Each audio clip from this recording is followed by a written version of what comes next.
All right, what's going on, everyone? Welcome into the Chiefs Zone podcast. Farzin Vasugian here with you on a Wednesday. Appreciate you guys joining us for this Chiefs Zone Wednesday. We are going to break down the game between the Chiefs and the Titans. It is a game that has very little meaning for both teams, but games still have to be played nonetheless, and we still have to do our job here on the Chiefs Zone podcast. So I appreciate you guys taking the time to join us. Of course, like I said, we'll break down the game between the Chiefs and the Titans. Actually going to be a good podcast. We're going to have Deron Cherry, Chiefs Hall of Famer, to join us and talk about what the hell has gone wrong with Kansas City this season. Also, get into some other fun topics with Deron. So going to discuss that, kind of pick his brain a little bit about what the Chiefs might do at the secondary as well, what that might look like in the 2026 season, and whether or not there's a possibility Trent McDuffie is going to get traded, because that's been a very hot topic over the last few weeks in and around Kansas City. Also, Tyrann Mathieu was in the news this week. He had some interesting comments to say about Kansas City in regards to his departure and not getting re-signed. You'll definitely want to hear that.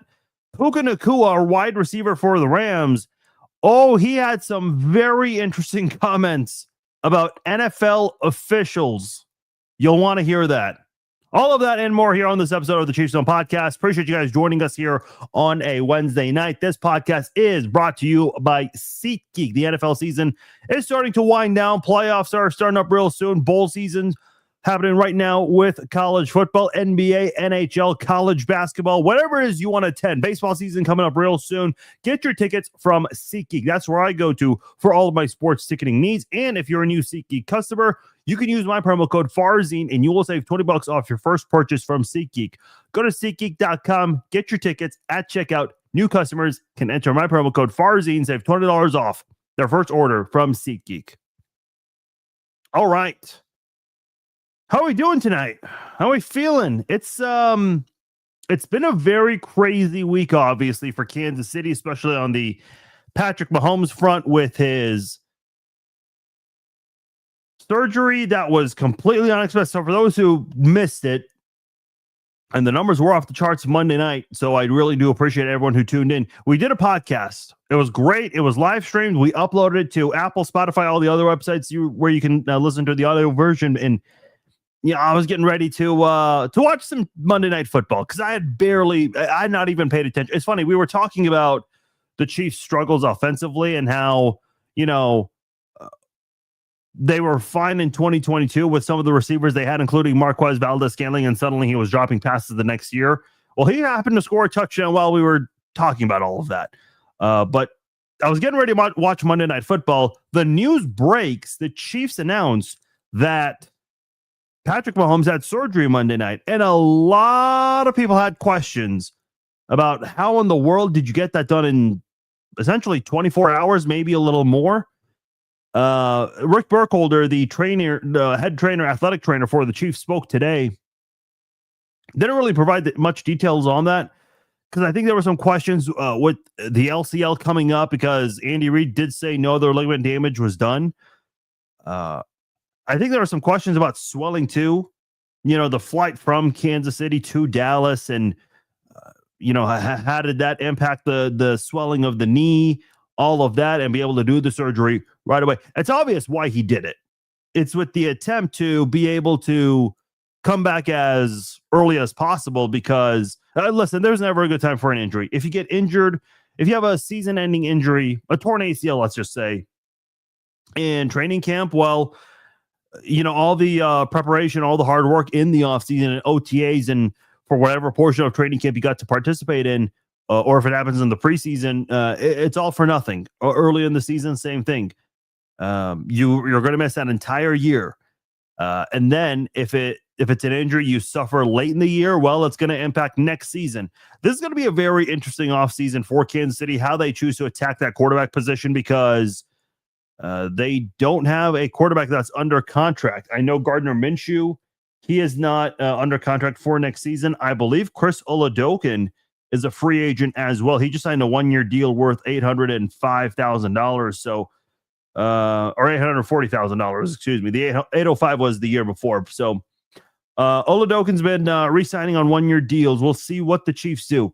Obviously, this is clearly an audition process for Gardner Minshew. Listen, I hate to say it, but this is not meant to be an insult to any of the players in that locker room. But the reality is,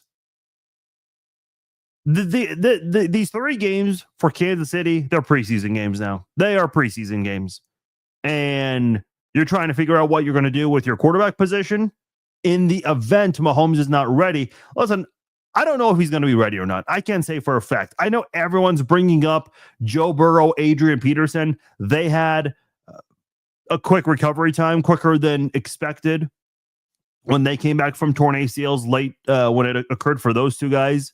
I think for Burrow in 2020 or 2021. Yeah, 2020, actually, his rookie year. And then Peterson was several years back, 2012, 2013, somewhere around there, where he came back in 6 months and was ready to go for week 1. So everyone recovers different from this. Listen, Patrick Mahomes is going to push to be available for week 1. He's built different. And that's what everyone's saying. He's built different. Listen, the 9 to 12 month recovery timeline that they provide, that's for, the average person who goes that has an ACL tear. They have surgery. They go through the rehab process much slower than a professional athlete who's obviously physically bigger and stronger. So that's something to be aware of.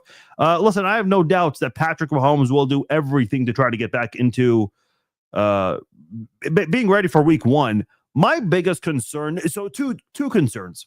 Number 1 is not rushing this whole thing. Again, no one here is going to say Patrick Mahomes is physically a wimp or any of that stuff. Not at all. That's not the discussion here. I just don't know realistically. I mean, I don't want an 80% Patrick Mahomes for week 1. He's got to be 100% ready to go. If it means you miss the first 2 games, you miss the first 2 games. It's not going to be ideal to possibly start 0-2, but man, if it's for the betterment of the rest of the season, I think you need that right now. Like, you've got to think short-term versus long-term here. So we'll see whether he'll be ready or not. The other concern, if he comes back earlier than expected, he's probably going to be a target for a lot of defensive players. I'm not saying anyone's intentionally going to go after the knee, but you just never know. It just takes one player to take a shot, direct hit, and boom. And obviously, they know he might not feel as normal coming back. Do I think he'll be ready in exactly 9 months? Sure. Now, 9 months from the date of the surgery is September the 15th. So we don't know if he's going to be ready for week 1 for sure. Sometimes there are a little bit. You see very few setbacks with these kinds of things, but you can't dismiss the possibility of that. If the Chiefs were a playoff team this year, if they played in January or February, which, boy, that would feel great right now to talk about. But if that were to be the case, and that's when Mahomes suffered the injury, there's no way he'd even be ready for week 1, realistically speaking. Again, I know a lot of people want to bring up Burrow and AP and their recovery process and how quick they were with that. Not everyone recovers that exact same way. I know Burrow, yes, he's injury prone, but he's also come back quicker than expected a couple of times this year as well with that turf toe injury. Everyone thought he'd be back in December. He came back a month earlier than expected. So, I don't like to speculate on these things too much, and I feel like we've been doing a lot of that. It's a wait and see kind of game. I do know how annoying this offseason is going to be. Every time Andy Reid's going to be at the podium for OTAs, training camp, how's Patrick C? How's Patrick C? Like, I'm just telling you right now, you're going to hear a lot of that in the coming months in OTAs and training camp. It's going to happen a lot. Unfortunately, that's not the only injury for Kansas City. The Chiefs, we'll get into the injury report later. Boy, it looks like a practice squad roster at this point, which is not fun to talk about. Chiefs are going to be without a lot of starters, especially on the offensive side of the football. I'll get into that shortly. I did want to get into RG3 because he gave some advice to, he was on, who was it? I think it was Dan Patrick's show. And he was asked what his advice would be for Micah Parsons. And RG3 kind of twisted the question a bit, not twisted, but I guess rephrased the question and said, here's my advice for Micah Parsons and Patrick Mahomes, because they both, so it was a bad week for injuries, especially ACLs on Sunday. But RG3's advice to Mahomes and to Parsons: do not play next season. Do not play next season. Now, he talked about his ACL injury, which happened when Mike Shanahan was the coach, I think. Yeah, Mike Shanahan was there. That was in the wild card round, I think. I can't remember who it was against, but really, you're going to ask for Mahomes to not play for a whole year? Listen, I will say this. I know professional athletes, Mahomes is 30. He's going to be 31 in September. That's not young in NFL standards. In terms of, the life cycle, Mahomes is still a young buck, but as far as the NFL cycle goes, you're not necessarily young. You're not quite old yet, but you're starting to knock on that door, which is crazy because it felt like we could never get rid of this honeymoon phase. And I guess the Chiefs finally missing a postseason with Mahomes. I guess, you kind of realize, not only did the Chiefs miss the playoffs, here's this devastating injury, the knee injury, and it's going to impact next year. Oh, by the way, he's going to be 31 by the time, by the time he's expected to come back. His target return date is close to his birthday. So where do the Chiefs go from here? Who are they going to bring back at the quarterback position? Do they bring back both Minshew and Oladokin? Obviously, they've got a lot of things with the salary cap to figure out, and we have gone over that in nauseum over the last week or two. There's a lot to figure out, and I suppose these next 3 games is going to be a very important audition process for Gardner Minshew. And I think Gardner Minshew knows that if he's going to come back, there's a possibility he might not start a game. There's a chance he might start a couple of games. So, but for RG3 to say, don't play, listen, man, these guys don't play for long. So they want to come back as soon as possible. Because if Mahomes really does not play, the next time he play, like if he takes this advice, which I don't think he will, the next time he would play would be close to his 32nd birthday. Keep in mind he's 30 right now. And his birthday's in mid-September. So I don't think Mahomes is going to entertain any possibility of missing all of next season. The only way that could happen would be if he has a setback with the injury and if the Chiefs have to use Minshew or whoever long term. And if the Chiefs record is not very good in the month of December, what in the hell would be the point of even bringing back Mahomes? That's the only scenario where I say, okay, keep him out. But I don't think we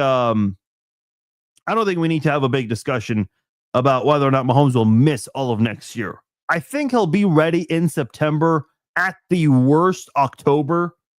But a lot of people are thinking he'll be ready for week 1. That seems to be the popular consensus among a lot of NFL insiders, which, listen, these guys aren't doctors. So it's funny because I'm hearing all these Twitter doctors. I'm sure you guys all know who I'm talking about. Guys who all of a sudden are an expert. I saw one Twitter doctor say, oh, that's not an ACL tear. That's a sprain. Yeah, you whiffed on that one. I think the Twitter doctors just really need to take a rest. The only one I'm really even interested in listening to would be Dr. David Chow. And I respect how Dr. David Chow has been on this podcast several years ago. I think we had him on when Jamal Charles tore his ACL a second time back in 2015. So it's been a while, 10 years ago, now that I think about it. But the way he always approaches things, he gives you different scenarios. He'll say what he thinks will happen. I mean, this guy was an NFL doctor for the Chargers, so he knows what he's talking about clearly. But all these I respect if you're an actual doctor, but if you're not evaluating the injury, don't tell me what it is. Don't tell me what's going on. If you just want to give a generic timetable on what athletes might go through for a recovery process, sure, say all of that, but don't act like you're evaluating the injury. I remember when the Chiefs, when Mahomes had his ankle smashed against the Jaguars in the 2022 postseason run. Tony Romo suddenly was an expert on ankle injuries and was trying to explain what Mahomes is going to go through now. It's like, really? Did you evaluate the ankle yourself? It's funny. Anytime an injury occurs to a significant player, all of a sudden you see people who have their medical degrees from Twitter University, Facebook University, TikTok University. It's like, oh, didn't realize you were such an expert on knee injuries up until this recent injury. Why didn't you share that with us earlier? So funny how that all works. But no, I don't think Mahomes is going to take RG3's advice. Some bad news for Kansas City. These injuries are starting to pile up here. You have Chris Jones, who was limited today in practice, and then Rashee Rice, Tyquan Thornton.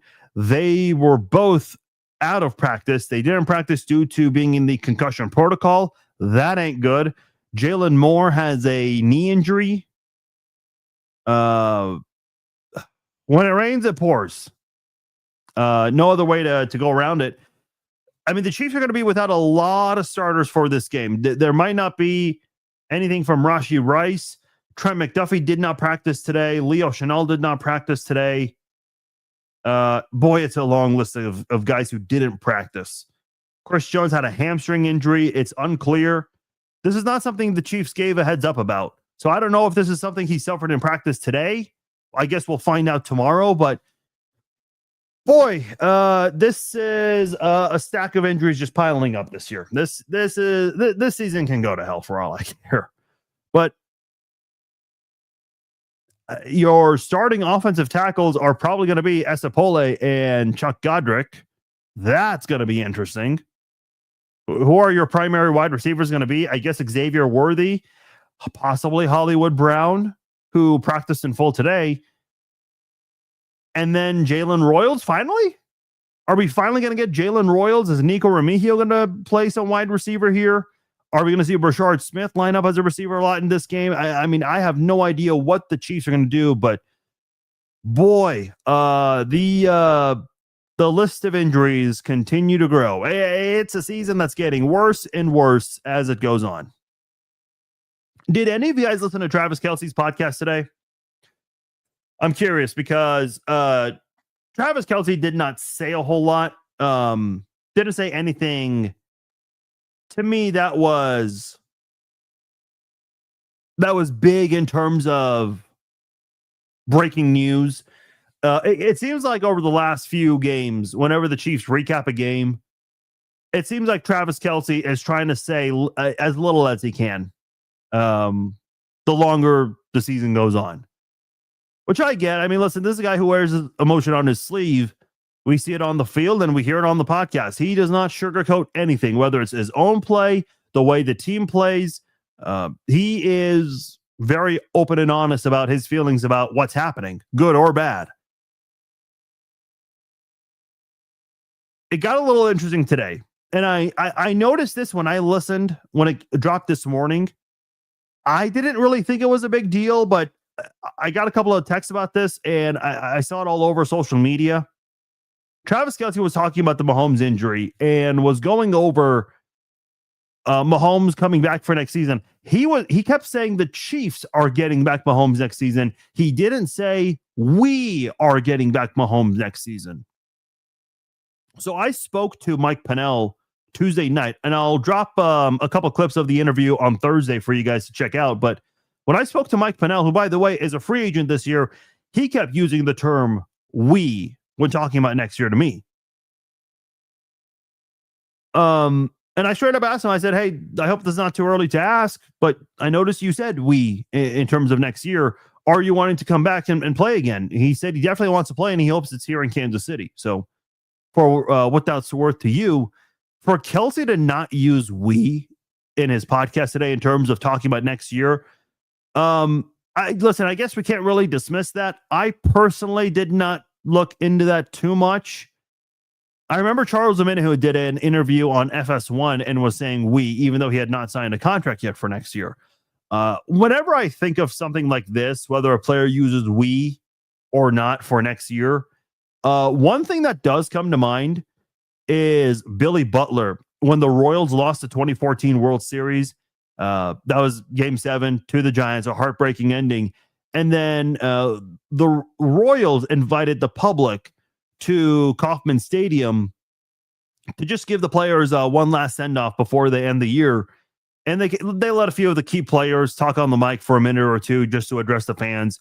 And Billy Butler did say, will be back next year. I don't remember exactly what he said, but I remember him saying we, and I remember the media making a note of that.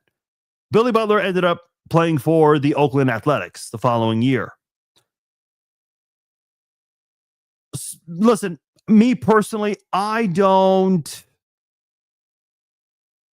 have a lot of thoughts on this. And I know with Kelsey, him declining post-game interviews, that's being talked about. I was actually wondering if Kelsey would respond to the criticism on that, because there's been a lot of that lately.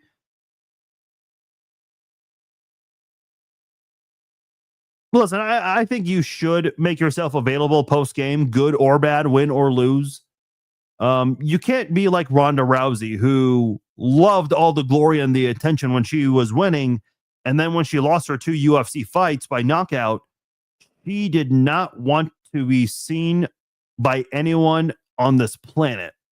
And if she did any interviews, it was like on Jimmy Kimmel or Ellen DeGeneres, where, you know, she and her management team can kind of say, hey, look, we'll do this, but you can't ask certain questions and you must ask these kinds of questions. Because when you go on those kinds of shows, it's not a journalistic interview there. It's more calm, friendly, casual, fun. That's what that is. Just because Kelsey addresses the game on his podcast a couple of days later does not mean every question was answered. Do I think there are some people in the media that ask really boring questions, or they're looking for a clickbait article for a question? Yeah, I think so. And I think if you're a veteran like Travis Kelsey, a guy who does a lot of speaking, you kind of know the do's and don'ts when responding to a stupid question or a question that's been asked many times.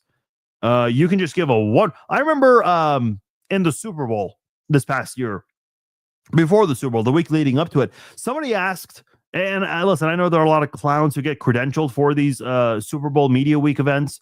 Somebody asked Travis Kelsey, who do you love more, the refs or Taylor Swift?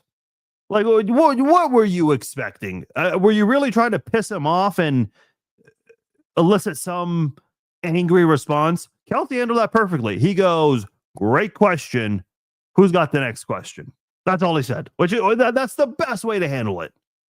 And if he was asked anything after the game that he felt was attempting to trigger him, or maybe it's a repeated question he's had many times. Listen, if anyone wants to ask about him coming back, do I think it's the appropriate time to ask that? Probably not. Would I expect that question to come out anyway? Probably so. Sometimes you just have to prepare for the PR guys for the Chiefs and for any sports team out there. They will prepare you for any and every question. I guarantee you, whenever Taylor Swift, that is, whenever she's been in the news for anything significant, I'm sure Travis has been prepped by the PR team to say, hey, you'll be asked about this. Here's the best way to answer those questions.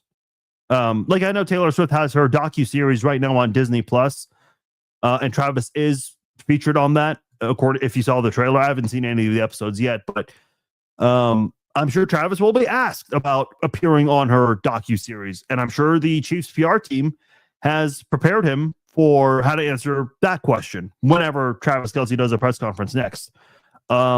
Again, in my opinion, I think you should always be willing to do interviews, whether you win or you lose. And if there are bad or dumb questions, there are certain ways to handle that. And a longtime veteran like Travis Kelce certainly knows, a 13-year veteran like Kelce certainly knows the do's and don'ts of how to respond to stupid questions. All right. I do want to get into this. So Tyrann Mathieu spoke to Ari of the 33rd team. I apologize. I don't have his last name in front of me, and I don't want to butcher it, but He went on his podcast, and the topic of leaving Kansas City came up. And he told Ari that he was surprised. He felt like he gave it his all in the community, won a lot of games, played very well. And for them to not offer him anything, he said it wasn't reflective of the relationship. And it was one of those moments where he felt like this was the cold part of the business. And he was not taking phone calls from any teams in free agency because he was waiting for the Chiefs to call and offer something. And then when the Chiefs signed Justin Reed, that was his first indication that, okay, his only indication he really needed that, okay, it's time to move on. So he went to the Saints, went back to his hometown, his neck of the woods, an area he's very familiar with, but he was very upset. And he mentioned he was not at training camp for a whole week because he just wasn't in the mood because of what happened with the Chiefs. He basically admitted that he was very bothered by this, and it took him a long time for him to get over it. Listen, we've had Eric Warfield on this podcast a couple of years ago. Eric Warfield shared a very similar story, and not to compare Warfield to Tyrann Mathieu, but Warfield did share a story to where I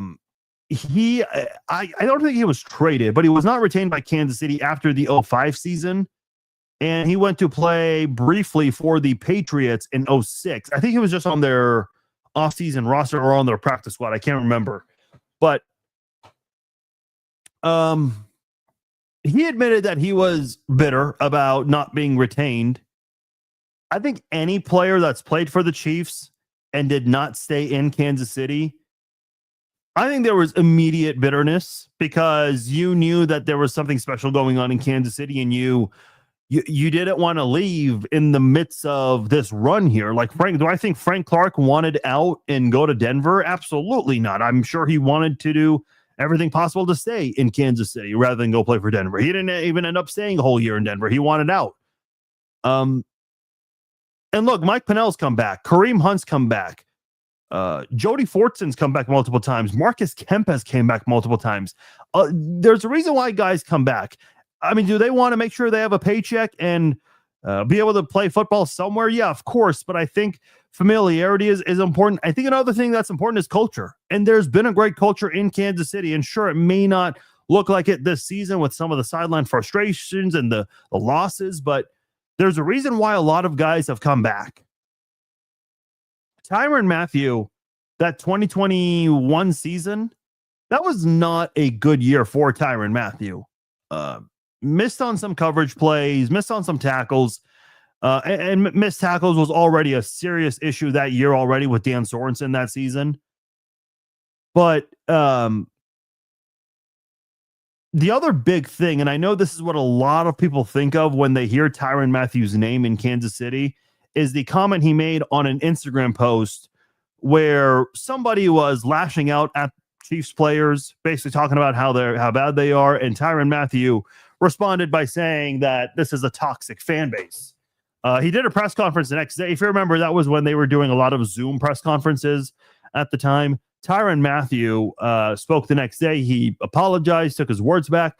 Here's my one big criticism of Tyrann Mathieu. When he was in Kansas City, and I did not pay attention when he was in New Orleans, but when he was in Kansas City, he responded to a lot of negative comments about him on social media. And here's the thing, because you can, whoever you follow, you can see who they reply to. Tyrann Mathieu, he replied to a lot of people that didn't even tag him on Twitter. I don't know if he searches his name and finds these things, or if people send him, or if people tag him in the comments and he looks him up. Dude, what did Herm Edwards once say? Don't hit send. I mean, there are a lot of people on social media that just want to trigger you and elicit a response, because if they can say something mean and get a reply out of you, even if it's F you. I remember Mathieu responding, "Shut up, bitch," to a couple of people. I mean, you're basically giving that person some satisfaction, even just with that basic response, because those people don't have anything they've accomplished in their lives. So getting a Twitter response from Tyrann Mathieu is something they put on their mantle. And unfortunately, I think Mathieu, he gave way too much of a damn of what people had to say about him. I remember he even responded to an Arrowhead Addict article, which asked, and I don't even remember what the question was. It wasn't even like a mean-spirited or it wasn't an unfair question. I think it might have been about his future with the Chiefs. And he kind of gave an interesting answer, like, what do you think? Or something like that. I don't remember, but he even responded to an article that was talking about him. It's like, dude, just chill out. There are a lot of things that people say on the internet. It's the internet. It's not that deep. How many of those people on the internet have said that exact same thing to your face? None of them. I mean, there are people who might be sitting, a couple rows behind the team bench. They might shout stuff. Remember Marcus Peters when he was with the Rams? Somebody from the Rams, a fan from the Rams stadium, kept shouting out Marcus Peters. Marcus Peters got off the bench and got in that fan's face where the barricade is. And that fan backpedaled real fast. And fans have a big pair of balls when they're at a stadium where, especially a place like Arrowhead, where if you have something to say, there's a little bit of a gap there. It's not as easy to climb over. So some fans will have things to say, especially when some drinks have been consumed.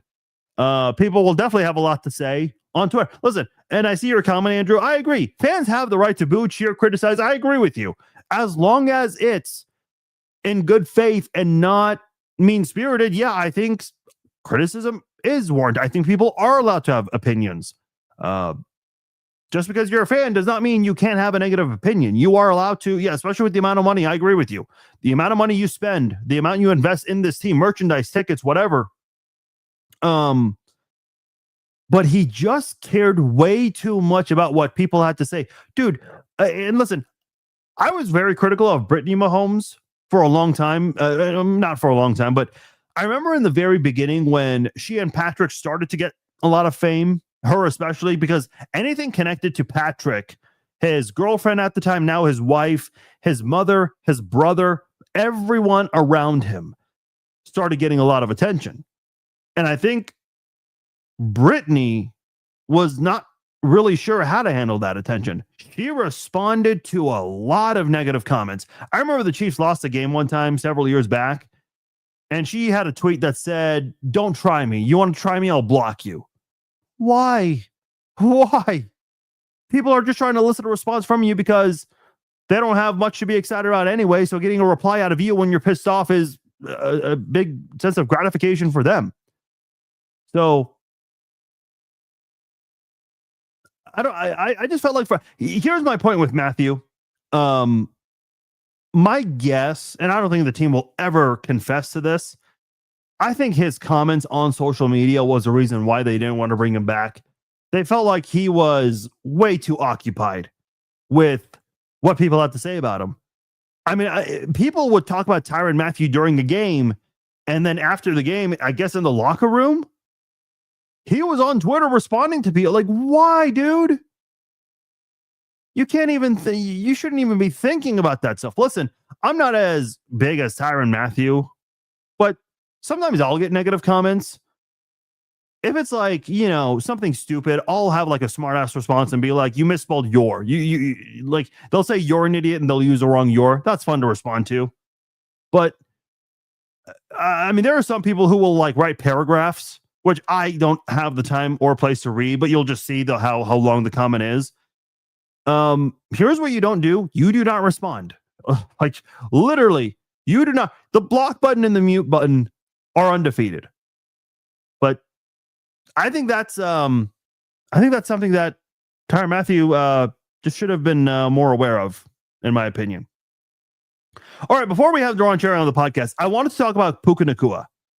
Obviously, Puka Nacua, phenomenal wide receiver. I believe in his second or third year. I think his third year with the LA Rams. So Puka Nacua was, I guess he was a guest on a Kick broadcast. For those who don't know, Kick, to my understanding, it's kind of like Twitch. There are a lot of Kick streamers that will stream video games or some other stuff.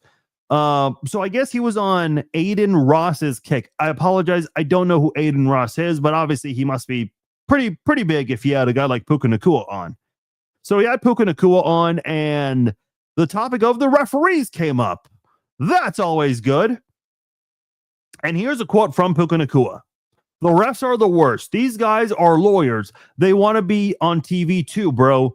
You don't think he's texting his friends in the group chat like, yo, you guys just saw me on Sunday Night Football? Like, that wasn't PI, but I called it anyway. So he's essentially accusing referees of basically doing their jobs as referees because they want to be on TV. I mean, listen, you see these referees that are mic'd up. I remember Chad Ochocinco, he loves saying child please all the time. And I remember he and a referee, they were exchanging words, I think, before a game. And one of the referees jokingly said child please, which was hilarious. It got a great response from Chad Ochocinco. But yeah, I remember that, Blake. I do remember that.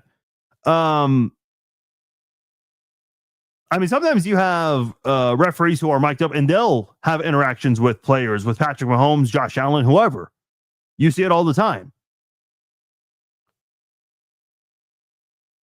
Puka Nacua, which, by the way, the Rams, I believe, play against the Seahawks tomorrow. Dude, first of all, you're getting fined. No question about it. You're getting fined. Here's my next thing.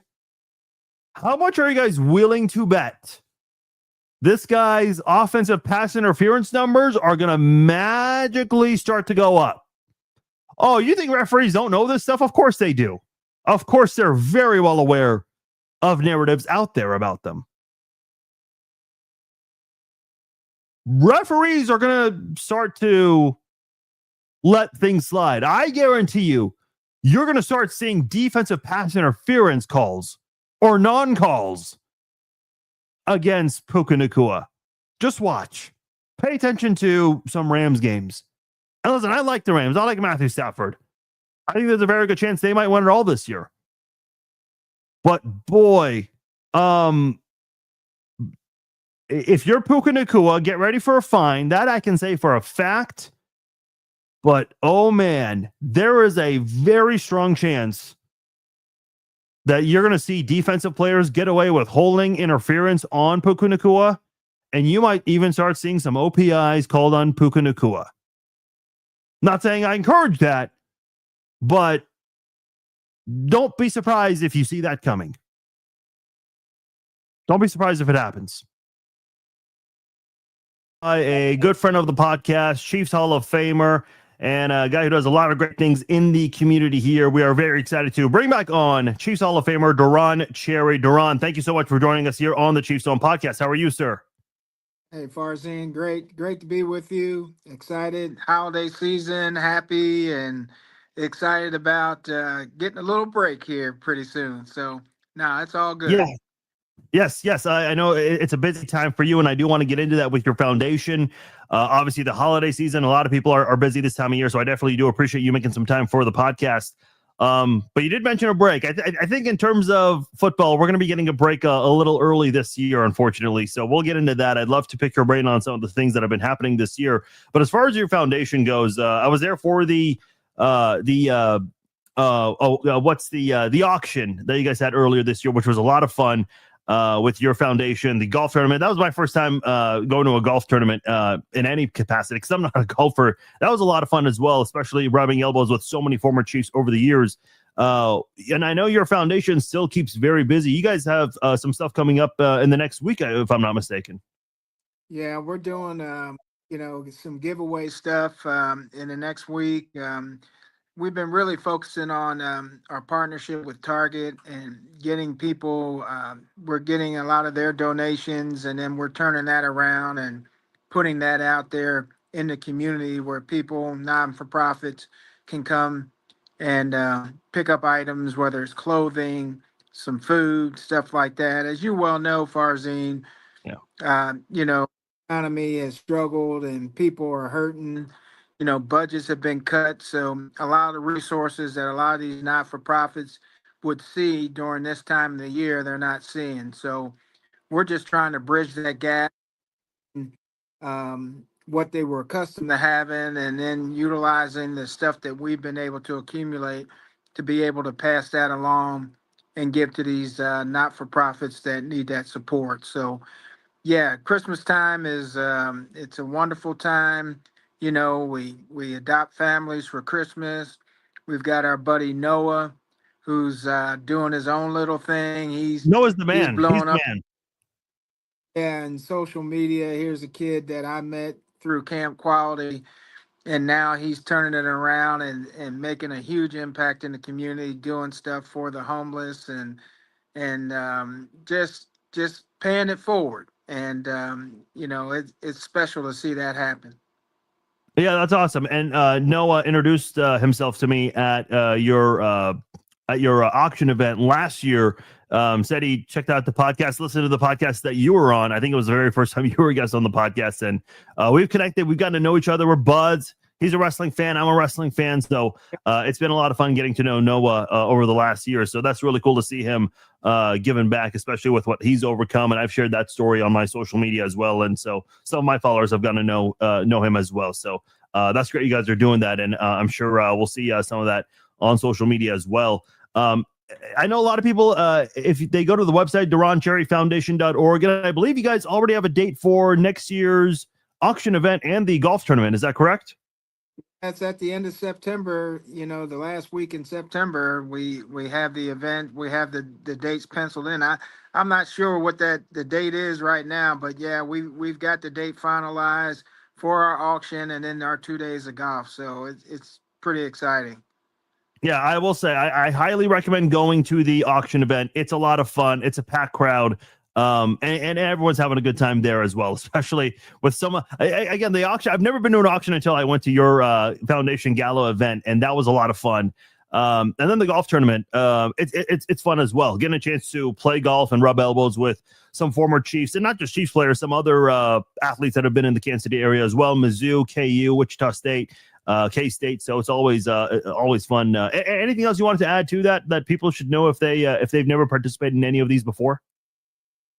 Oh yeah, and if you want to support us in any way, you can go on to DeronCherryFoundation.org. There's links to if you want to be a sponsor, if you want to be a volunteer. We're always accepting volunteers to help come out and support, not just for the golf events, but for all the events that we are involved in throughout the course of the year. We do a teacher's giveaway, a back to school giveaway. We always need support and help for that, getting that ready for those teachers.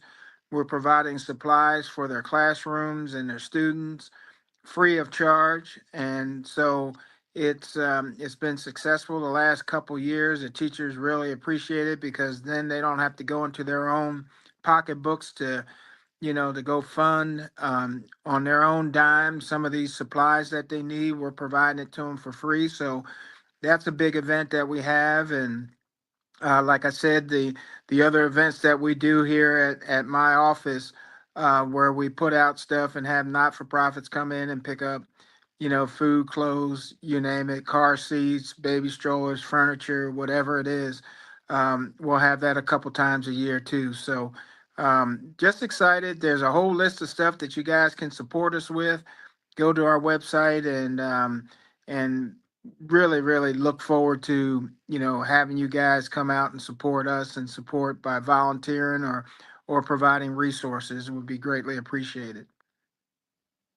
Yeah, and if you guys want more information on that, it is the DeronCherryFoundation.org, and you guys are going to be going 34 years strong in 2026. And by the way, the celebrity tailgate with the auction, that's on the 26th of September, and then the golf tournament, that's a couple of days after. The tailgate's on a Saturday, and then the celebrity golf tournament, that is on a Monday and Tuesday, the 28th and the 29th. And as you said, that's obviously the last week of September. So check it out. More information over at the Deron Cherry Foundation.org. Deron, I've got to ask you, I know this has not been the season any of us expected. If I told you back in training camp or in the preseason, if I said that the Chiefs would have a 6-8 record in mid-December, what was your reaction?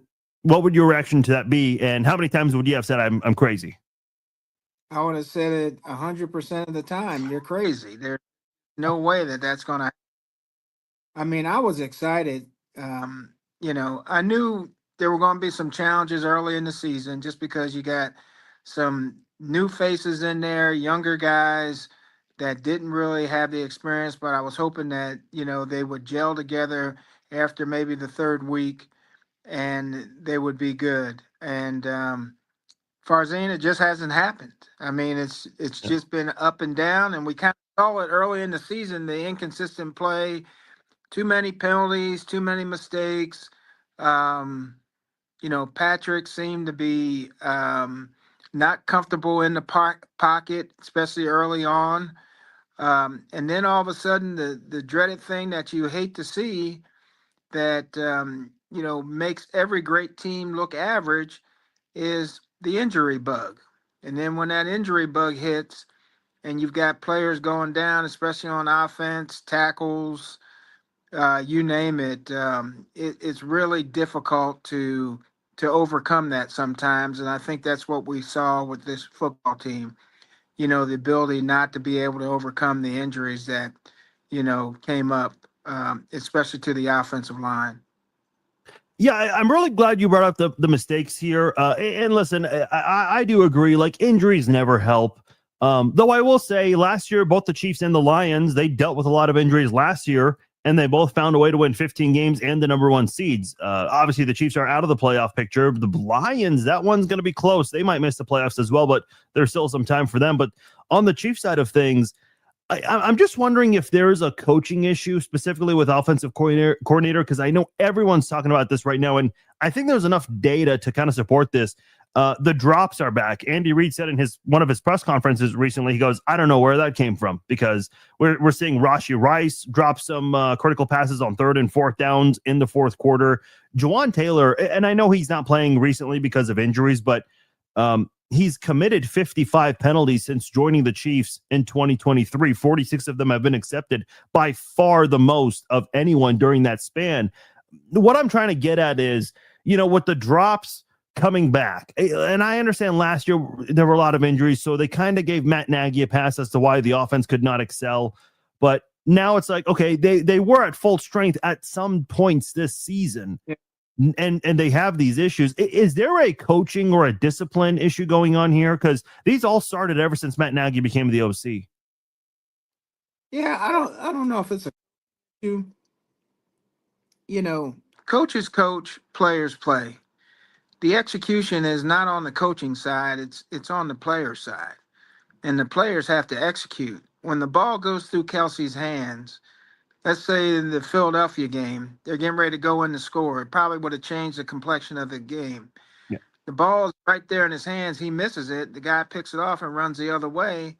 The momentum switches and we lose the game.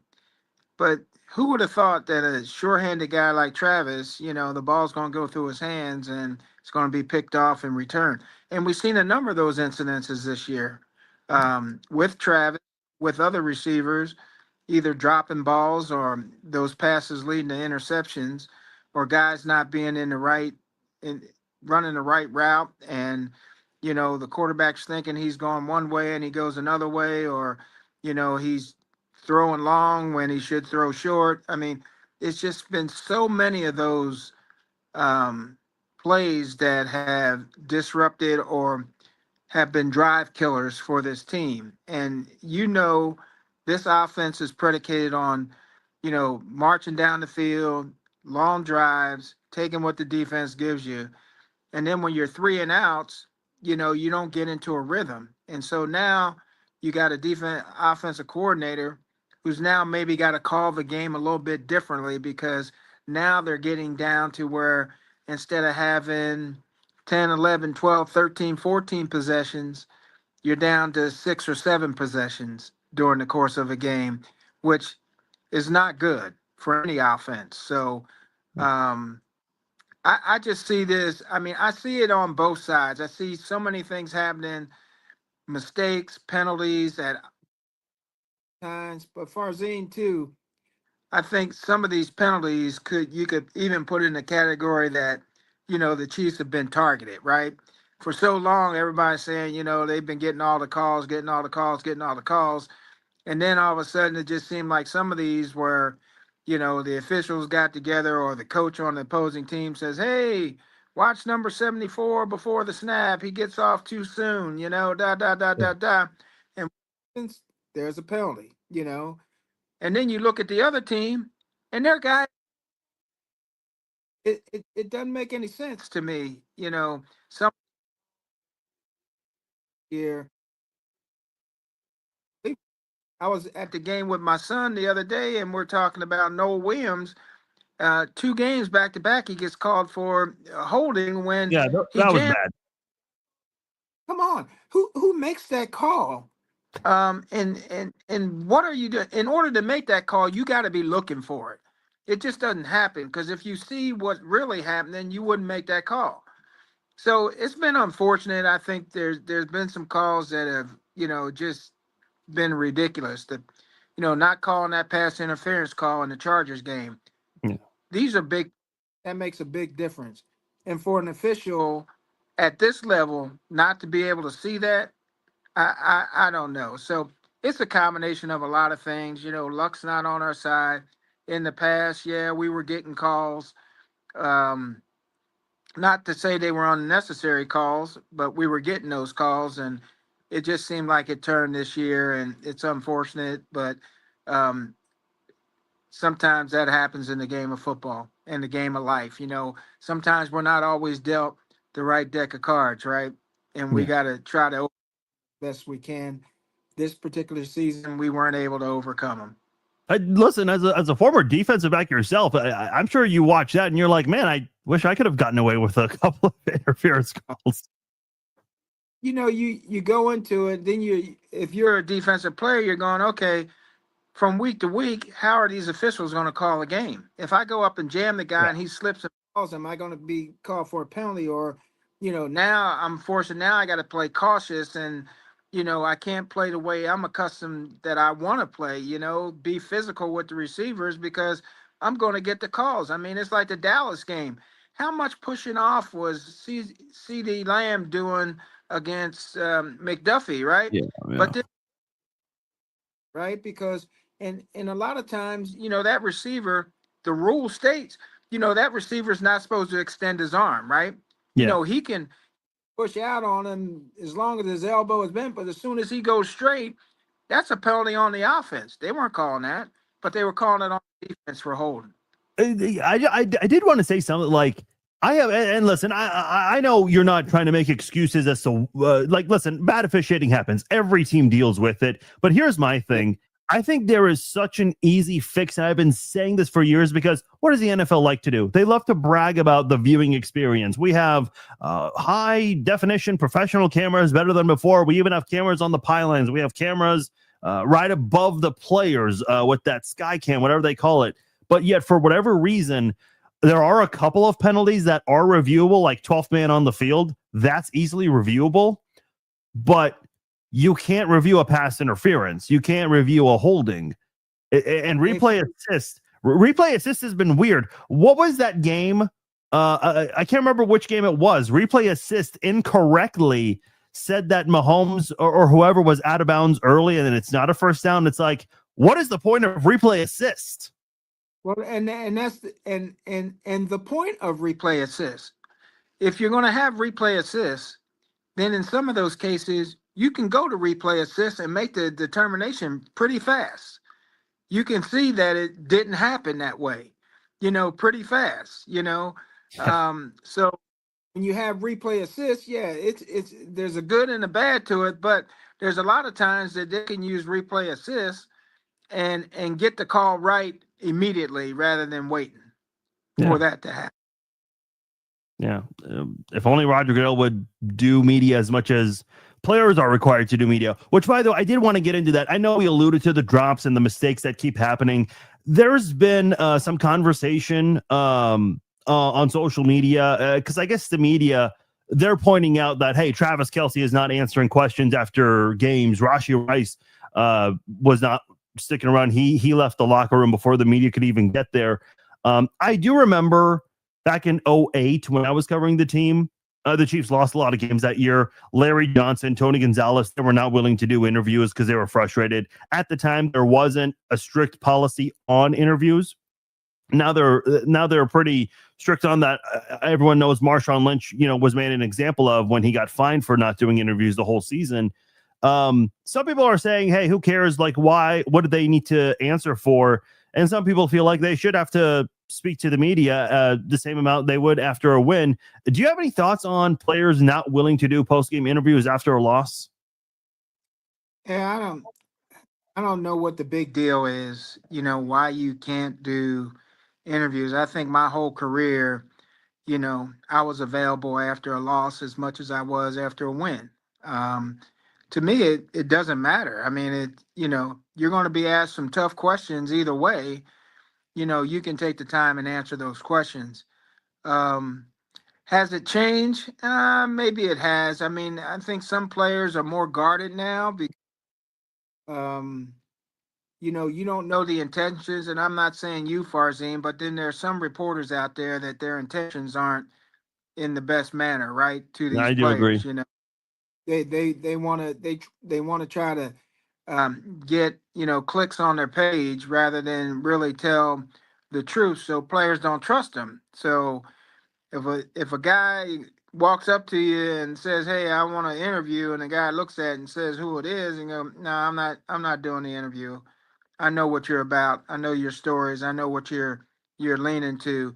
Now, if you want to talk about what happened in the game, we can talk about that. But if you're going to talk about, something else or something different, or you're trying to spin your own story the way you want to, I can see where players can get frustrated. But to be honest with you, I really didn't have any issues with, I had it with one reporter, and we got that straightened out. And I think my 11-year career, I really didn't have any issues with reporters, even after a game that we lost or even after we won. I mean, I was available to talk to the press.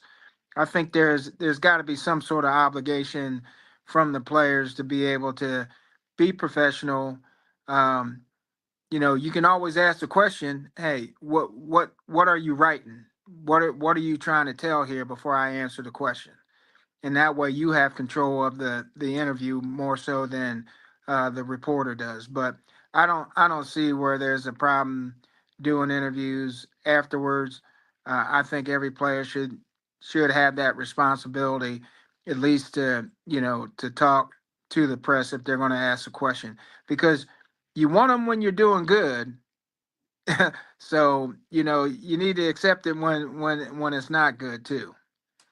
I did want to ask you about the defensive side of the football since we haven't really gotten to that yet. I'm wondering what your thoughts are on Brian Cook and Shamari Connor. I know Brian Cook, his deal is up. Shamari Connor, this is a guy that's, played a couple of different spots in the secondary. He's had some struggles, but he's also looked good at times. I'm curious what your thoughts are on those two so far this year.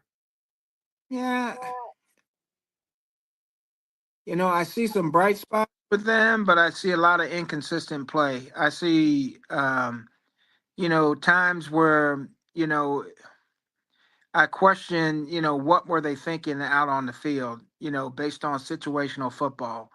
Because I think there's times where you should know situationally what a team potentially is going to do to you, and you need to you could be more aware to be in a position uh, to determine the outcome of a play or even make a play by what you're seeing. And with both of those guys, I see some inconsistency with that, and that bothers me. That concerns me long term, whether that's going to change or whether they're going to get better. They're both young players. They haven't been in the league that long, so the Chiefs are going to have to make some hard decisions on both of those guys, whether they feel like these guys are the future of their team and they're going to get better, they're going to improve, they're not going to make the mistakes that you would normally make in a game. Um, but I'm not willing to say I'm 100% willing to give up on them either. I think because they're young players, I think they can get better. So this is what they're showing right now. I also wanted to ask you about Trent McDuffie because he's in a very interesting spot. He obviously wants a new contract. George Karlaftis, same draft class as McDuffie, he got one. McDuffie has the 5th-year option next year. The cap space for the Chiefs is in a really bad spot. I think it's $43 million over the cap for 2026. Now, cutting Jawan Taylor and Mike Dana, that's going to help a lot, but there's still going to be a lot more work that needs to be done. They don't have a lot of draft capital for next year either. A lot of people out there, and I've been saying this for a while, they think Trent McDuffie might be a strong candidate for someone who the Chiefs trade and try to get draft capital from, because there's no way they can afford him, at least for next year or even in 2027. Do you think there's a strong possibility he could bring the Chiefs some draft picks? And if so, what do you think he has in terms of trade value? Well, I think he has trade value. To what that value is, it's only based on what some other teams' needs are and what they're willing to give up. And we won't know that until that situation, would happen. That he would be on the trading block, and there's a team in the league that is looking for a cornerback that they feel as though he's a guy, in that class that that they need and could be a better replacement for what they have already. So yeah, he's an option for a trade. I don't know if the Chiefs are going to be willing to pay him what he thinks he's worth on the market. Now, did he help himself this year? Did he hurt himself this year? I mean, it's all subjective. I mean, I think there's some games where we look at and say, hey, this guy is probably one of the top corners in the league. And then there's other games where you say, oh, if he's a top corner, then what are we willing to pay for what we're seeing that potentially could be a sign that this is where he's at? Has he reached his ceiling? Can he handle big receivers and not get beat? Because it appears that those bigger guys have had their way with him, and and is that just something that we overlook, or is it something that we consider and say, hey, we're going to be drafting probably down, in a much better position this year? Are there players out there that we feel as though we can replace and not have to pay that big salary, but still get a quality player that we think that could, be just as good a cornerback as he is right now? So they've got some decisions to make. I wouldn't want to be in that situation if I'm the Chiefs, but I think the reality of the situation is that there's nobody safe, especially during a losing season. Yeah, it's got to be really interesting to see what changes are made this upcoming offseason. We're going to be keeping a very close eye on that for sure. Deron, we do have some fan questions to ask you. A couple of people want to know some few different things here. So I'll start with this one. I don't think we've ever talked about this before when you've been on the podcast, but how did you go from all-pro a punter to an all-pro safety? Well, I played. I was a safety in college too, so I punted and I was a safety in college, so it wasn't foreign to me. So, I knew that the year that I came in, the Chiefs had drafted 3 safeties that year because they were looking to replace some safeties that they had on the team, and so when I came into camp and I saw those guys that they had drafted, I'm going like, man, I'm just as good as those guys. I mean, all I'm asking for is just opportunities. Marv Levy gave me an opportunity to play safety, and and then it just worked out for me. I know I've talked to you about this before away from the podcast, but you were featured on, I think it was called Football Fanatic on USA. It's funny, I was watching the 25-year episode of WWE years ago, and I just left my TV on, and this guy, Darren McMullen, who's from Australia, I believe, was going to different NFL teams to get their culture, their experience, and he was going to select which team he was going to be a fan of. Unfortunately, it only lasted 8 episodes, but I kept it on my DVR. There's a part where you, Bill Moss, and I believe Sean Barber, you guys took Darren to 3 different barbecue places for lunch. I'm wondering, how much of that do you remember, and what was that experience like filming with Darren? Oh, it was great. I remember that. We went to three different places around Kansas City to eat barbecue. I would say we did get pretty full that day. It was a lot of barbecue eating, but it was all great Kansas City barbecue. So, yeah, it was fun. Um, and I think we were trying to convert him to be a fan of the Chiefs for sure. I think he liked the Chiefs at the time. So, nah, it was a good experience and enjoyed it. Someone wants to know, what's the biggest catfish you've ever caught? Oh, I'm not a fisherman, but I've been with guys that have fished, and the biggest catfish I ever saw a guy catch, we were down at Truman Lake camping, and we went out with these guys, and these guys they were using hooks to catch these catfish. And Farzine, I kid you not, man, some of these catfish were probably, I had a 10-year-old son at the time, and they were probably as big as him that they were pulling out of this lake. And I forget what show it was. Oh, what was it called? River Monsters. Okay. That show. It reminded me of that because they had done a special on the Lake of the Ozarks, and they were talking about what could possibly be in that lake that could swallow a human. And I thought of that catfish that this guy had caught, because I mean literally it could have swallowed my 10-year-old son. That's how big this catfish was. So that's Um, probably the biggest one I've. that's interesting. And by the way, the person asking that, his profile picture is him holding a catfish. So I'm not surprised he asked that question. I definitely wanted to know. Deron, before we let you go, I did want to give you an opportunity to kind of speak on this because I know your foundation issued a statement because social media with AI and whatnot, they create all kinds of. There's an AI image of Patrick Mahomes in a hospital bed holding a sign saying, "Are you still a fan of mine?" And people think that's real.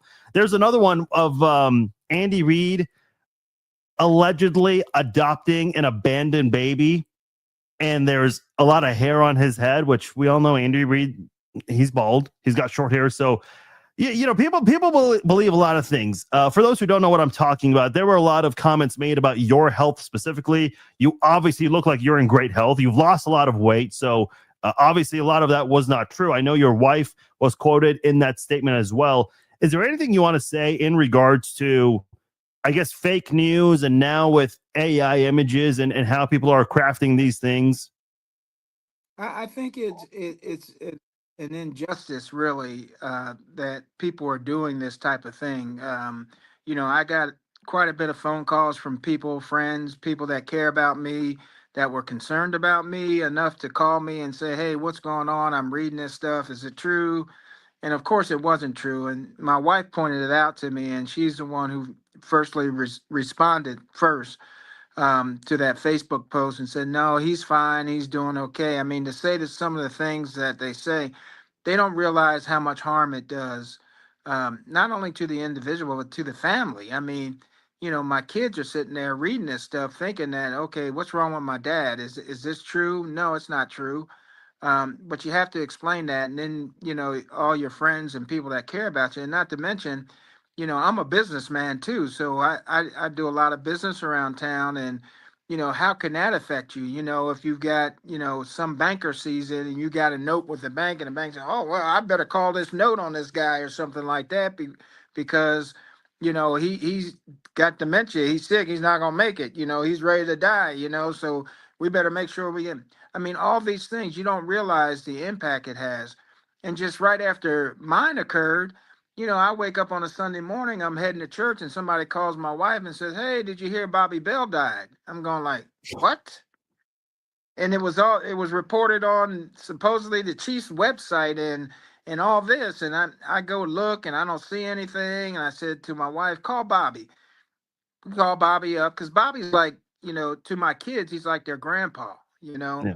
and that's how close we are. And I just was with him, just spoke to him, and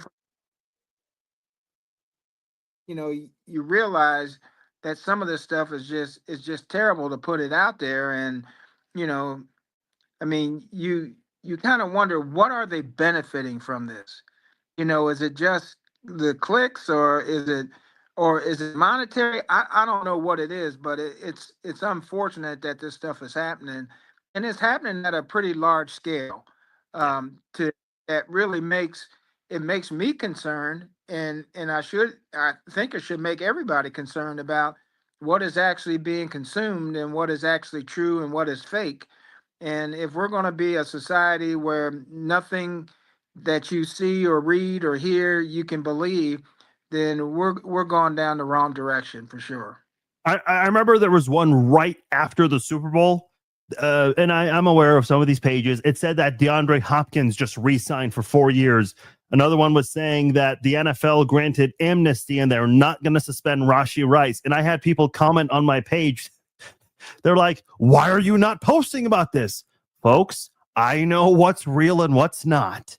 Right. And listen, it's sad because I'll post something and people will say, oh, no, you're posting fake news. You're one of those fake AI. I'm like, no, this is legit. Everyone else is posting. Everyone reputable, to be clear.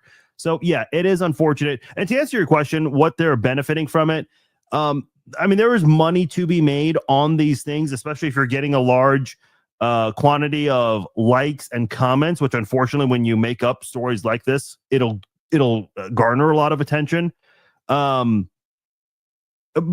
that's the other thing too, is because I want to go on there and call it out, but I know if I comment on it, my followers will see it and they'll also comment. So even if you're calling it out, saying, hey, stop posting this stuff, they benefit from it, as stupid as it sounds. So I did want to give you an opportunity to clear that up, because I think a lot of athletes are starting to notice this, and it is starting to frustrate a lot of them. There was one, Saquon Barkley apparently has a lot of planes with his name on it, and they're all flying right next to each other, which is obviously a massive flying violation. It's funny how people don't use common sense. Like, can we at least start doing that? Use common sense.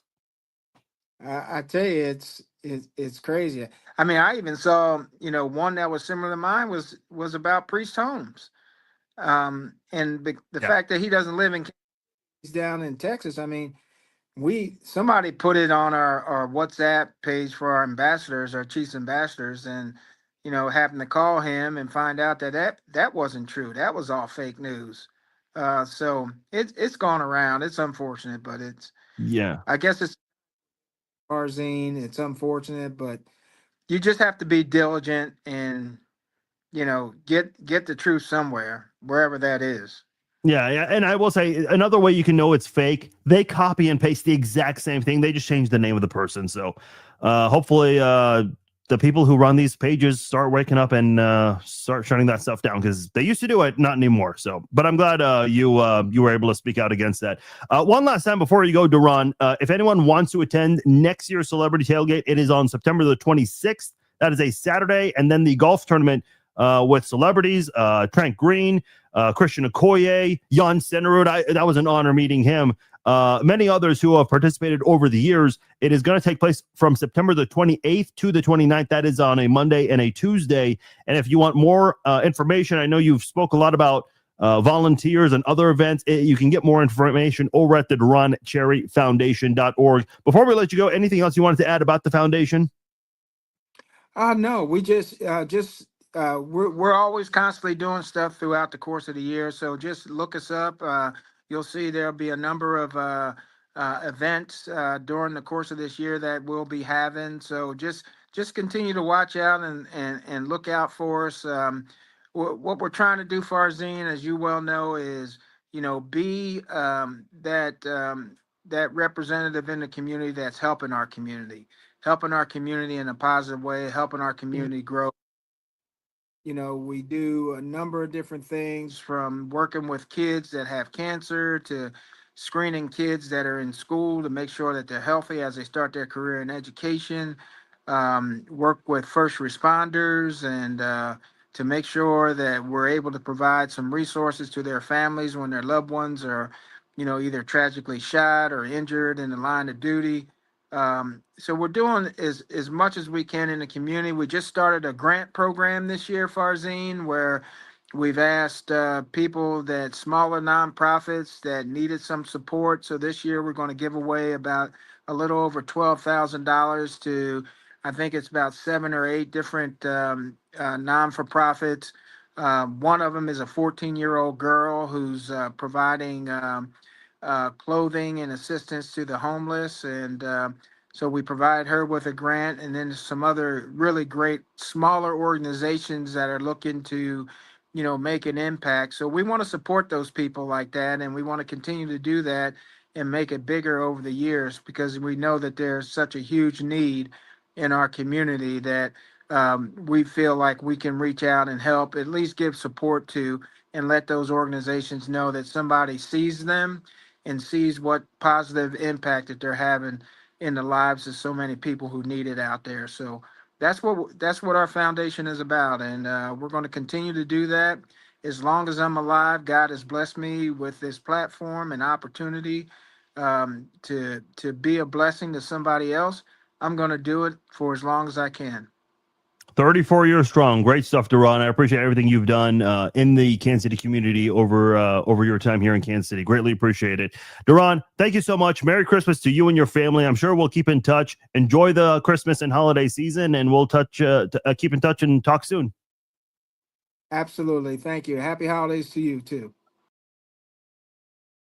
You in Missouri, if you haven't heard the first couple of weeks, your time is finally here, because DraftKings Sportsbook, America's top-rated sportsbook app, is now live in the Show Me State. And all month long, we've been celebrating because DraftKings Sportsbook is finally live in the Show Me State, and you guys have been waiting a long time for this. And now you can make every game more exciting with same-game parlays, money lines, my personal favorite, touchdown props, and more. And the best part is you can do it all from your phone. It is safe, secure, and very easy to use. And obviously, Missouri fans know about game day with the tailgates, the passion, the noise. And now with DraftKings Sportsbook, you can bring that same energy to every game, every snap, and every victory. And now, new Missouri customers can bet $5 and earn $300 in bonus bets instantly. No waiting, no nonsense, just pure action from America's top-rated sportsbook app. In fact, there are 5 standalone games for Week 16 of the NFL, and I'm going to give you my picks for all 5 of those games. Starting with a great NFC West matchup between the Rams and the Seahawks. This is going to be a really good one. I'm going to go with the Rams in this one. They're the best team in the NFC, and I think they're going to prove that on Thursday night. Eagles at the Commanders. The Eagles just bounced back and got a win. I think they're going to continue that. Then you've got a big rematch with NFC North implications between the Packers and the Bears. I think this is going to be the game of the week, and I'm going to go with the Bears in this one. Then on Sunday night, you've got the Patriots and the Ravens. I'm going to go with the Pats on that one. To wrap up Week 16, you have the 49ers visiting the Colts on Monday night. I'm going to go with the 49ers in that one. Download the DraftKings Sportsbook app and use my promo code ChiefZone. New Missouri customers can bet $5 and earn $300 in bonus bets instantly. That is with promo code ChiefZone. The crown is yours in partnership with DraftKings Sportsbook. Gambling problem? Call 1-800-GAMBLER. 21 and over. Physically present in Missouri. Eligibility restrictions apply. Bonus bets expire 7 days after issuance. Excludes customers who redeem pre-launch sign-up offer. Terms at sportsbook.draftkings.com/promos.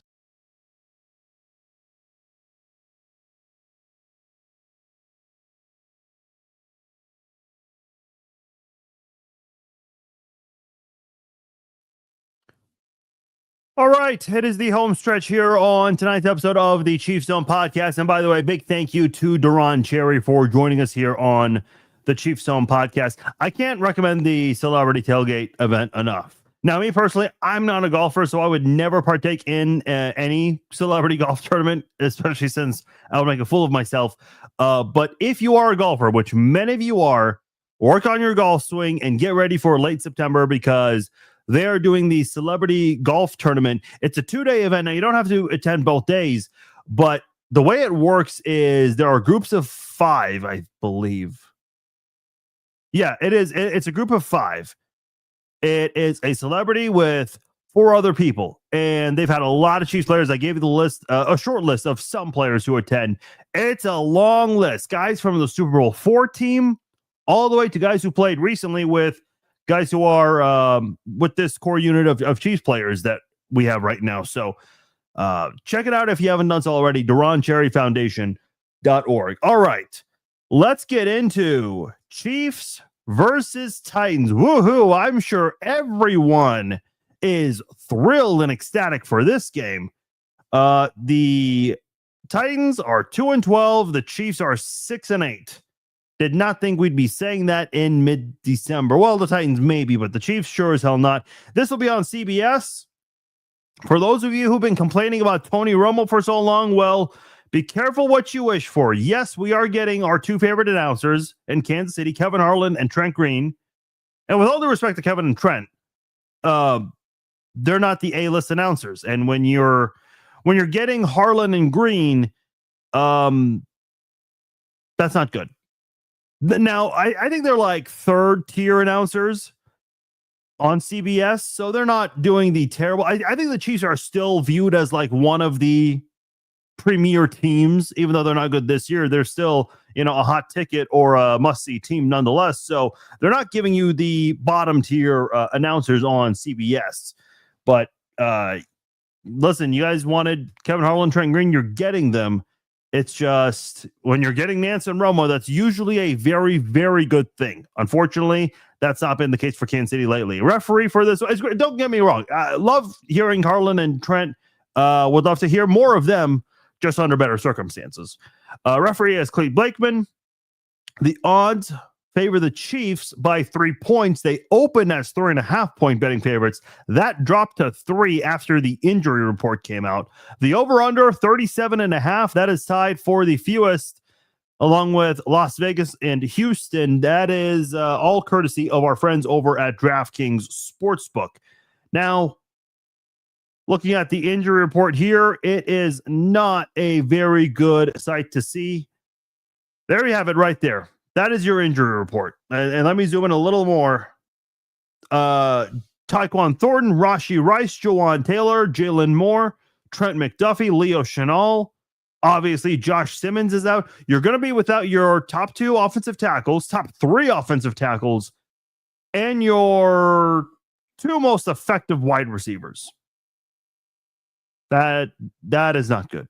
Oh, by the way, you're without Patrick Mahomes.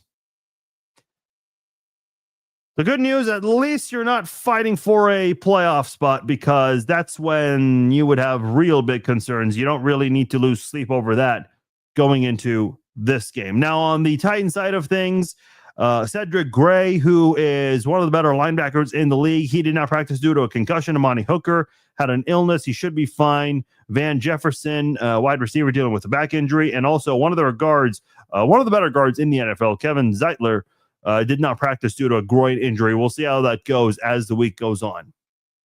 Interim head coach. Yes, that's right. Interim head coach, because they fired Brian Callahan earlier in the season. Mike McCoy, former Chargers head coach, 2 stints as an offensive coordinator with the Broncos. Did it before getting hired by the Chargers and then after getting let go by the Chargers with the Denver Broncos. Titans offensive coordinator, longtime former Raiders assistant and Jaguars pass game coordinator, joined the Titans in 2024. And I'm realizing I don't have his name on here. Nick Holds, that's who it is. Nick Holds is the guy who coordinates the offense. And obviously, they've got rookie quarterback Cam Ward, and it's certainly been a learning experience for him. They are either worst, second worst, or third worst in total offense, third down, throwing, rushing, and scoring. It has not been a good season for the Titans in those areas. 4th down, 24th in that category. Red zone, 22nd. I mentioned Cam Ward, their number 1 pick from Miami, 2,600 yards passing, 11 touchdowns, 7 picks in 14 games. He's thrown 2 touchdown passes in each of the last 2 games, and he has led the Titans to scoring 55 points in the last 2 games. So this is, by the way, their best 2-game stretch of the year. So they're starting to show a little bit of progress here, and that's really the only thing you can ask for if you're a Tennessee fan. He's only thrown 1 pick in the last 6 games after throwing a pick in 6 straight games at one point earlier in the season. He has thrown for less passing yards, though, in the 2 recent games, but Tennessee's finding ways to move the football, and they're finding ways to score more. They've been utilizing their running back, Tony Pollard, more. Former Dallas Cowboys draft pick. I've been a big fan of Tony Pollard. This is his 2nd year with Tennessee, and I think a lot of people have kind of forgotten about him because he's in Tennessee. He's got almost 850 yards rushing, 5 touchdowns on the season. He's on his way to a 4th straight 1,000-yard rushing season. He's averaging 4.5 yards per carry. He's had 265 yards rushing in the last 2 games. During these last 2 games, he's also had almost 7 yards per carry and 3 touchdowns. So they've been utilizing him more, and it's certainly helped Tennessee's offense look more dynamic. I know they had a touchdown on garbage time against San Francisco, but they were able to, I wouldn't necessarily say compete with them, but they found ways to still move the football and score some points in this one. Not in the way they wanted to, but still looking better than they have at a lot of points this season. So the pass catchers, Calvin Ridley on IR last month due to a fibula injury. Their tight end chick, Okonakwo, I believe is how you say it, 459 yards receiving, leads the team in that category. Does not have a catch in the end zone yet. Their other tight end, Gunnar Helm, he's got a pair of touchdown grabs and almost 350 yards receiving. One of the top wide receivers right now, Alec Ayomanor, I believe is how you say it, 370 yards and 3 touchdowns on the season. Not a whole lot with the Titans receiving core, and with Cam Ward still kind of learning things, trying to get those training wheels off of him as his rookie season is winding down. We'll see how that goes. And by the way, fun fact, Noel Williams picked off Cam Ward last year in college football. Noel Williams, of course, led all defenders in receptions last year, and you're starting to see a little bit more of him. Part of that's due to injury, so we'll see if those two are going to have any kind of back and forth in this one here. I'd be curious to see that matchup for sure. Their offensive line, they've got Peter Skorinski. He's one of the better offensive guards playing left guard. Kevin Zeitler, I mentioned, dealing with an injury. He's a reliable right guard for them. I remember, hoping the Chiefs would find a way to get him in free agency after letting Tooney go, unable to do so. Their left tackle, they've got a couple of offensive tackles here that aren't necessarily very good. They have Olise Mecca Udoa. He's one of the backup left tackles. Did not look good in the game he appeared in earlier this week. Then they have Dan Moore Jr. He is tied 7th in pressures allowed with 38, tied 3rd in sacks allowed with 8, and their right tackle, J.C. Latham, he also has 8 sacks allowed on the season. This is the most sacks allowed by an offensive tackle duo in the NFL. And the Chiefs have not done a good job with getting sacks this year. I suppose this is the time to collect a bunch of sacks. I mean, they got 4 on Herbert last week. So there's an opportunity to get to Cam Ward in this one here. All right, let's switch over to the Titans defense, coordinated by Leonard Wilson since 2024. Coached defensive backs for the Rams, Jets, Eagles, and Ravens before taking the Titans DC job. Not too great. 27th in total defense, which is the 6th worst. 25th in passing, 20th in rushing. Should be a little higher if they utilize Tony Pollard or matching up better against opposing running backs, Scoring, they have, the 5th worst scoring defense, allowing more than 28 points per game. Third down, 21st in that category, 40% of the time. They've allowed a conversion. 4th down, 30th in that one, 3rd worst, and red zone is 6th worst, in the league. Cedric Gray, one of the very few bright spots, one of the linebackers in the NFL, 144 tackles. That's the 3rd most in the league. 14 tackles for a loss. We'll see if he plays in this one. Cordy Barton has 3 picks, leads the team in that category. So their linebackers have served well for them. He had that pick 6 also against the Rams in week 2. Simmons, their defensive end, 9 sacks on the year. That is tied for the 12th most. And he's had a sack in the last 3 games, 3.5 to be exact, and a pair of forced fumbles on the year as well.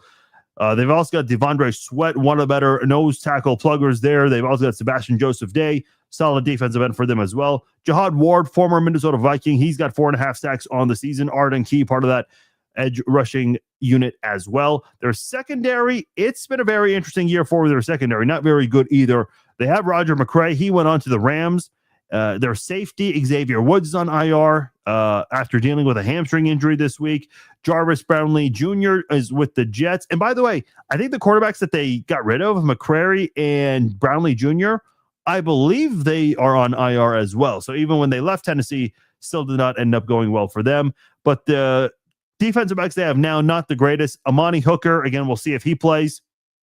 Not very good. Darrell Baker Jr., bad cornerback safety combo right there. We'll see if Gardner Minshew can utilize that, especially with the limited availability you are more than likely to have at the wide receiver position here. And I would imagine there's going to be a situation because they've got what? The 20th ranked rush defense. Okay, that's not terrible, but it's not great either. I suppose the Chiefs would utilize Kareem Hunt and Isaiah Pacheco much more in this game than they would any other game. And probably a lot of targets to Travis Kelce. Don't have a lot of options. And I think for Gardner Minshew, he's going to want that safety net of a tight end in Travis Kelce. Probably would utilize Noah Gray more in this one too. Again, we'll see what the availability will be, but it's unlikely Rashee Rice and Tyquan Thornton play in this game. So Jalen Royals probably going to have an opportunity to really prove himself. And that's what you're going to see in these next 3 games. A lot of young guys who haven't played much, possibly even guys like Jeffrey Bossa on the defensive side, see what they're going to, what they've got. Basically showcase what you have and try to see if you can make that work for next year. They've got Marcus Harris, one of the better players on their defense and above average quarterbacks. So we'll see how that goes in this game for Kansas City.